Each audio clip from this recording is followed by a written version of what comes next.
E aí, moçada do primeiro ano, beleza? Então, nós estamos no nosso penúltimo vídeo, né? Que é o vídeo 5, as questões de geografia, né? Claro. As questões de 17 a 20. Semana que vem a gente está no nosso último vídeo do terceiro bimestre. E aí, então, depois a gente começa o quarto bimestre, beleza? Então, eu espero que vocês estejam colocando em dia aí tudo que precisa para não ter problema com nota depois. Então, questão 17 nossa, ela fala assim: sobre a localização do Brasil nas representações gráficas da Terra, assinale o que for correto. Letra A. O Brasil se encontra em apenas um hemisfério, o Sul. Letra B. O Brasil está localizado em dois hemisférios diferentes, a maior parte do hemisfério norte e uma pequena parte do hemisfério sul. Letra C. O Brasil está localizado em três hemisférios diferentes. E letra D. O Brasil está localizado em quatro hemisférios diferentes. Então, vamos lá para a escrita de mapa mundi ficou junto. Essa escrita não é minha, ela é direto do mapa, né? Mas deixa eu falar para vocês. O globo terrestre, ele é dividido em quatro hemisférios. O Equador, que é um paralelo, ele é 0 grau. Do Equador para cima, nós temos o hemisfério norte. E aí o mapa aí tem uma rosa dos ventos, né? Apesar de que não dá para ver muito aqui, mas a gente sabe mais ou menos onde fica aqui o Equador, né? O meridiano de Greenwich. E aí, do Equador para cima, nós temos o hemisfério norte, do Equador para baixo, nós temos o hemisfério sul. E ela também, a Terra também é dividida em leste e oeste, só que não é por paralelo, é por meridiano. E o único meridiano com nome que nós temos é o meridiano de Greenwich, que é a 0 grau. E à direita do seu mapa, nós temos o hemisfério leste, também conhecido como nascente, né? Os povos que nascem desse lado do mundo, geralmente os asiáticos são chamados de povos amarelos e assim por diante. O interessante é que maior parte do continente africano fica do lado leste do mundo e os africanos não são chamados de povos amarelos. Só uma observação. E nós temos do nosso lado esquerdo do seu mapa, né, para você que vai estar vendo o mapa de frente, o lado oeste do mundo, também chamado como Ocidente, e o lado leste como Oriente, beleza? Então, o Brasil, letra A, o Brasil se encontra apenas no hemisfério sul? Não. Nós temos 7% do Brasil no hemisfério norte, que é onde passa a linha do Equador, e onde nós temos a floresta amazônica. 93% do Brasil está no hemisfério sul e 100% do Brasil está no hemisfério oeste ou ocidental, ou seja, o Brasil está em 3 dos 4 hemisférios. Beleza isso? Por quê? Porque tem gente que acha que o Brasil está no hemisfério só, que é só o hemisfério oeste, pronto, acabou. Não, então nós estamos no hemisfério norte com 7%, no hemisfério sul com 93% e 100% no hemisfério oeste, ok? Próximo. Qual a diferença entre carta e mapa para o Instituto Brasileiro de Geografia e Estatística, IBGE? É importante sempre que vocês saibam essa sigla, IBGE, Instituto Brasileiro de Geografia e Estatística. Por que que é importante? É importante você saber, porque nós vamos tratar isso aí até o terceiro ano. E se não for comigo, vai ser com outro professor, beleza? Então vamos lá. Qual que é a diferença? Se o território for completamente coberto por uma única folha, pode-se denominar de mapa. Por exemplo, na sala de aula, às vezes a gente pega lá o planisfério. O planisfério, que é esse mapa que vocês acabaram de ver no slide anterior, ele é um planisfério, então ele é um mapa. Se o território for coberto por diversas folhas, cada folha é uma carta. E o conjunto articulado dessas cartas forma o mapa. Para que essas cartas? Porque cada uma das folhas vai trazer uma informação e aí tudo junto vai dar o mapa. Então, uma carta topográfica é a representação em escala sobre um plano dos acidentes naturais e artificiais da superfície terrestre de forma mensurável, mostrando suas posições planimétricas e altimétricas. Por exemplo, se eu estiver falando da altitude do relevo, se for tudo numa só, é um mapa, né? Da altitude, eu vou colocar a legenda lá com todas as altitudes. Agora, se cada folha minha, a primeira folha minha vai mostrar o território de até 200 metros de altitude, ou seja, baixo, né? Aí depois, a segunda folha, de 201 a 500, aí depois de 501 a 700. Isso aí são cartas, ele vai mostrar por escala a altitude de cada parte do relevo. E se juntar tudo, a gente tem um mapa, beleza? Então, vamos lá. A posição altimétrica ou relevo é normalmente determinada por curvas de nível, com as cotas referidas ao nível do mar. Toda vez que eu falar em altitude do relevo, não tem como eu falar altitude do relevo sem eu falar no mar. Por quê? Porque eu falo que a gente começa a medir o relevo a partir da altitude do mar. Se eu estou andando na areia do mar, eu estou na altitude 0. Da areia do mar para cima, tudo que tiver acima do mar, eu vou contar então como altura positiva. Aí, por exemplo, Anápolis está a 1.000 e poucos metros de altitude. De altitude de onde? Está medindo a partir de onde? A partir do nível do mar. Professora, mas debaixo da água do oceano tem relevo também. Então, são altitudes negativas, mas eu tenho. Por que negativa? Porque está abaixo do nível do mar. Mas eu tenho grandes altitudes também debaixo das águas oceânicas, beleza? Assim, a carta topográfica é o documento que representa de forma sistemática, geralmente em escalas entre 1 para 100 mil e 1 para 25 mil. A superfície terrestre por meio de projeções cartográficas. Então, 1 para 100 mil e 1 para 25 mil são escalas pequenas, né? Apesar de que nós temos números muito maiores. Então, se a escala é pequena, o nível de detalhe é muito maior, tá? Então, note que as cartas topográficas não são mapas, embora guardem com esses muitas semelhanças.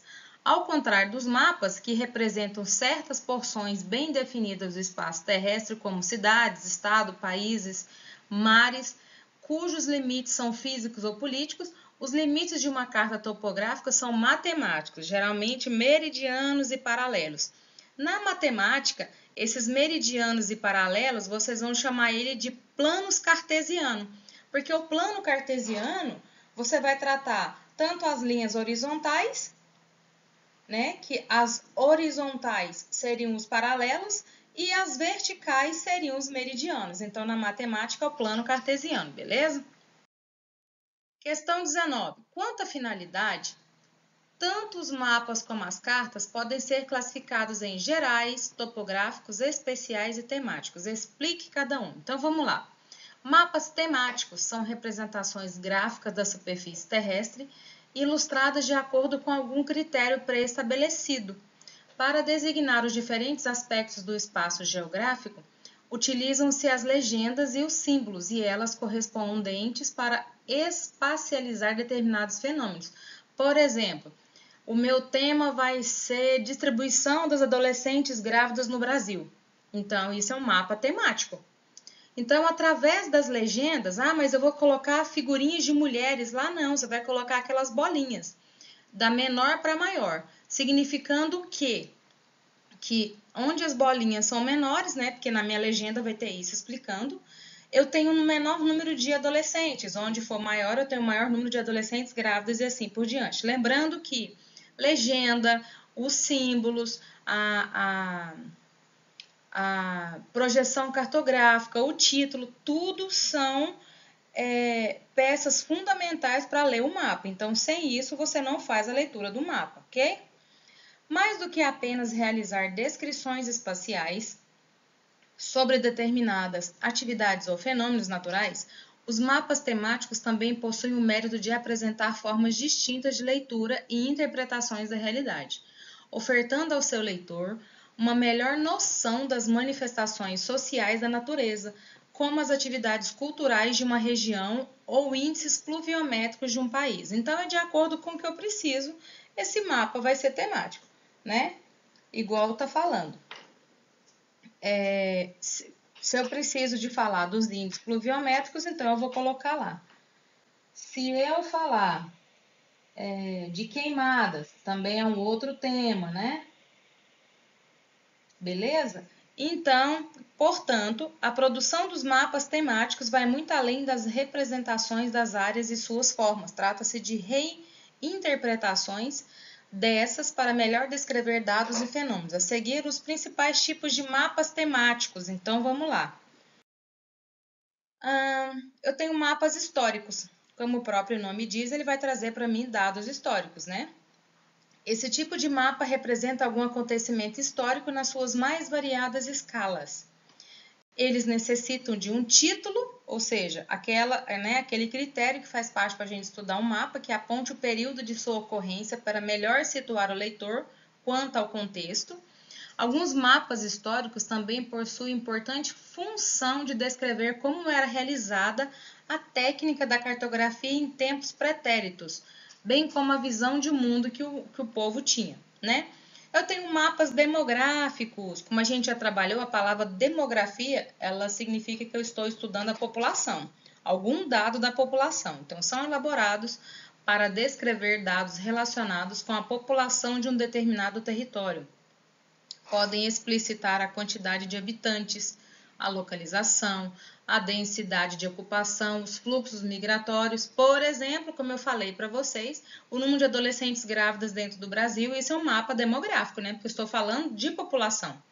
Mapa econômico, como o próprio nome diz, vai falar da expansão da agricultura, da apropriação do espaço geográfico, né, para realizar mais atividades econômicas e assim por diante. Mapas físicos, toda vez que eu falar de físico, eu falo de relevo, eu falo de clima, eu falo de curso d'água, de hidrografia, eu falo da profundidade dos oceanos, da altura ou variações de altitude, né? De climas, variações climáticas e assim por diante. Mapas políticos. Os mapas políticos, professor, é aquele que vai trazer o nome dos cabras tudinho que vai para a eleição? Não. Mapa político vai falar da delimitação dos territórios dos países, dos estados, dos municípios, da cidade. Por exemplo, se você vai daqui para Goiânia, na rodovia, você vai ver lá, limite entre Anápolis e Goianápolis. E isso é um limite político.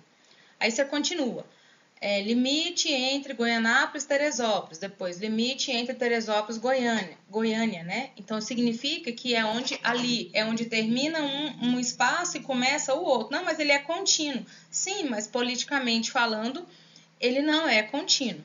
Então, isso são mapas políticos, tá?